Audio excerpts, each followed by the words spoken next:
Welcome to traditional food kitchen. இன்றைக்கி நம்ம கிச்சனில் ஒரு சூப்பரான தயிர் சாதமும் உருளைக்கிழங்கு மிளகு வறுவலும் தான் செய்ய போகிறோம். எப்படி செய்யலான்னு பார்க்கலாம் வாங்க.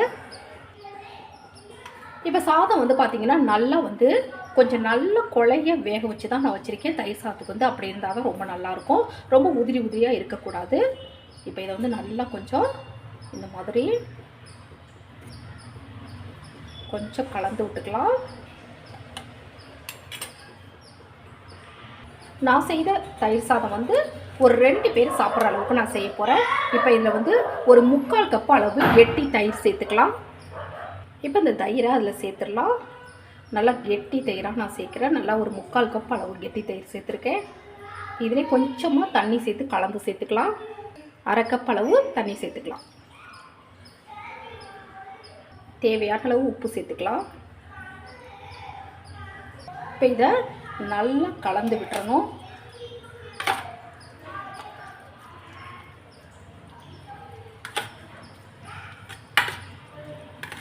தயிர் சாதம் ரொம்ப கெட்டியாக இருக்கக்கூடாது.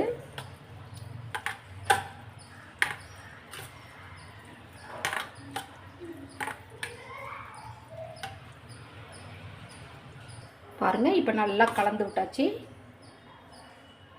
இந்த மாதிரி இருக்கணும். இப்போ இது அப்படியே இருக்கலாம். இதுக்கு ஒரு தாளிப்பு கொடுத்துடலாம். இப்போ தாளிப்புக்கு 1 டீஸ்பூன் அளவுக்கு எண்ணெய் சேர்த்துக்கலாம். 1/2 டீஸ்பூன் அளவுக்கு கடுகு சேர்த்துக்கலாம். 1/2 டீஸ்பூன் அளவுக்கு உளுத்தம்பருப்பு சேர்த்துக்கலாம். 1/2 டீஸ்பூன் அளவுக்கு கடலைப்பருப்பு சேர்த்துக்கலாம். இப்போ இது கொஞ்சம் நல்லா செவந்து வரணும். இதில் ஒரு துண்டு இஞ்சி பொடியாக கட் பண்ணி வச்சுருக்கேன், அதையும் சேர்த்துக்கலாம். நல்ல வாசனையாக இருக்கும்.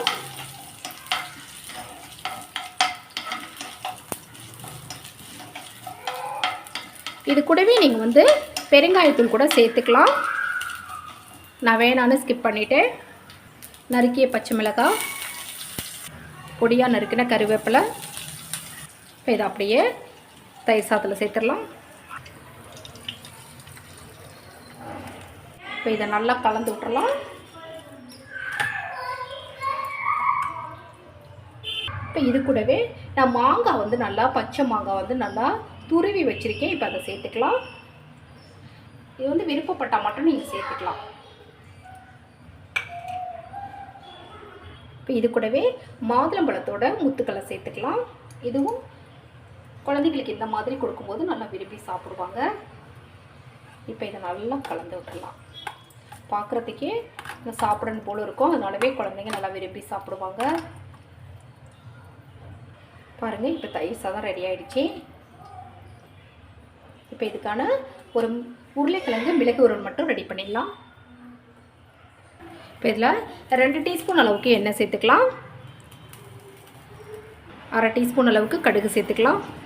1/2 டீஸ்பூன் ஜீரகம் சேர்த்துக்கலாம். 1/2 டீஸ்பூன் உளுத்தம்பருப்பு சேர்த்துக்கலாம்.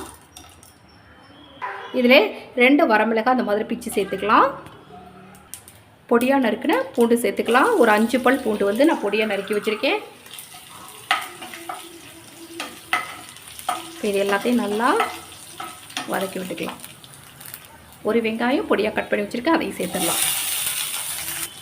நல்லா வதக்கி விட்டுடலாம். ஒரு கொத்து கருவேப்பிலை சேர்த்துடலாம். இப்போ கட் பண்ணி வச்ச உருளைக்கிழங்கு சேர்த்துக்கலாம். நான் 2 மீடியம் சைஸ் உருளைக்கிழங்கு தோல் நீக்கிட்டு கட் பண்ணி வச்சுருக்கேன், அதை சேர்த்துடலாம். 1/4 டீஸ்பூன் மஞ்சள் பொடி, 1/4 டீஸ்பூன் பெருங்காயத்தூள். ஒரு 2 நிமிஷம் நல்லா அந்த எண்ணெயிலேயே இந்த உருளைக்கிழங்கை வதக்கி விடணும்.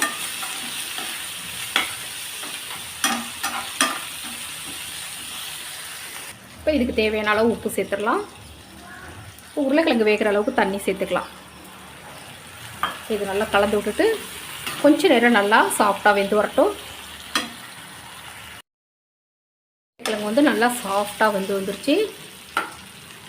இந்த மாதிரி வந்ததுக்கு பிறகு நல்லா கலந்து விட்டுடலாம்.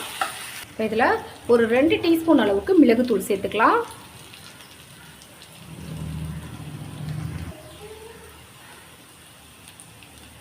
இப்போ இதை நல்லா கலந்து விட்டுறலாம். நம்ம காரத்துக்கு வரமிளகாய் மிளகு மட்டும்தான் சேர்த்துருக்கோம், மிளகுத்தூள் மட்டும் தான் சேர்த்துருக்கோம். ரொம்ப டேஸ்டியாக இருக்கும். இது ஒரு 2 நிமிஷம் நல்லா அந்த மிளகுத்தூள்லையே நல்லா கலந்து விடுங்க.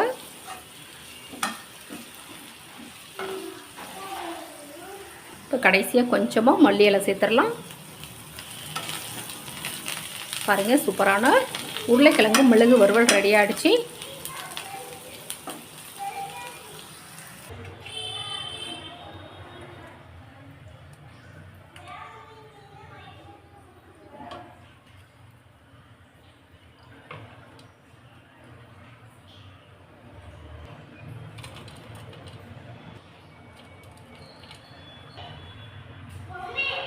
பாருங்கள், ஒரு சுவையான தயிர் சாதம் உருளைக்கிழங்கு மிளகு வறுவல் ரெடி ஆகிடுச்சிங்க. இது 2 காம்பினேஷனும் ரொம்ப ரொம்ப சூப்பராக இருக்கும். இந்த மாதிரி ட்ரை பண்ணி பாருங்கள். இந்த மாதிரி நீங்கள் தயிர் சாதம் செஞ்சு கொடுத்தாலே குழந்தைங்க நல்லா விரும்பி சாப்பிடுவாங்க. உருளைக்கிழங்கு மிளகு வறுவலும் ரொம்ப ரொம்ப அட்டகாசமாக இருக்கும். இந்த மாதிரி ட்ரை பண்ணி பாருங்கள். நான் செய்த இந்த வீடியோ உங்களுக்கு பிடிச்சிருந்ததுன்னா உங்கள் ஃப்ரெண்ட்ஸ் ரிலேட்டிவ்ஸ் எல்லாருக்கும் ரொம்ப ரொம்ப ஷேர் பண்ணுங்கள், லைக் பண்ணுங்கள். நம்ம சேனலை மறக்காமல் சப்ஸ்கிரைப் பண்ணி சப்போர்ட் பண்ணுங்கள் ஃப்ரெண்ட்ஸ். தேங்க்யூ.